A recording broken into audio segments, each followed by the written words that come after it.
સુરતમાં ખાડીપુરના કારણે વેપારીને લાખોનું નુકસાન થયું છે। ખાડીના ગંદા પાણીથી અનાજ સંપૂર્ણ પલળી ગયું છે। ગોડાઉનમાં હજુ લાખોનું અનાજ પડેલું છે, જો દુર્ગંધ ફેલાતા અનાજ વેચાણ લાયક રહ્યું નથી। 20 વર્ષની મહેનત પૂરે બરબાદ કરી દીધી છે, તો વેપારીએ વેદના વ્યક્ત કરતા આંસુ વહાવ્યા છે।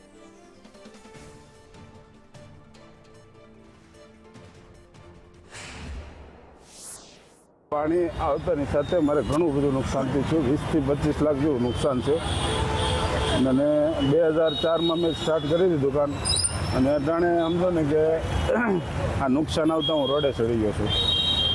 શું કહેશો, કોણ જવાબદાર? આમાં જવાબદાર તો સરકારને મારે ગણવી કે કોર્પોરેશનને ગણવું કે અધિકારી ઉચ્ચ અધિકારીઓને ગણવા, આમાં કંઈ મને ટપ્પો પડતો નથી। અમારે તો જે નાની દુકાન હોય, દુકાનો પ્રમાણે અમે હાલતા હોય ને દુકાનમાં અમને બીજી કંઈ ખબર નોલેજ ન હોય। હવે અમારે આ વિસ્તારમાં પાણી હતું અને સાકેતધામ વિસ્તારમાં પાણી નહોતું, એટલે અમારો વિસ્તાર તો બધો સેમ જ આવે છે, છતાં આ રીતના કેમ છો એમાં અમને કંઈ ખબર પડતી નથી। છતાં અમારે 18-20 લાખ રૂપિયા જેવું નુકસાન છે।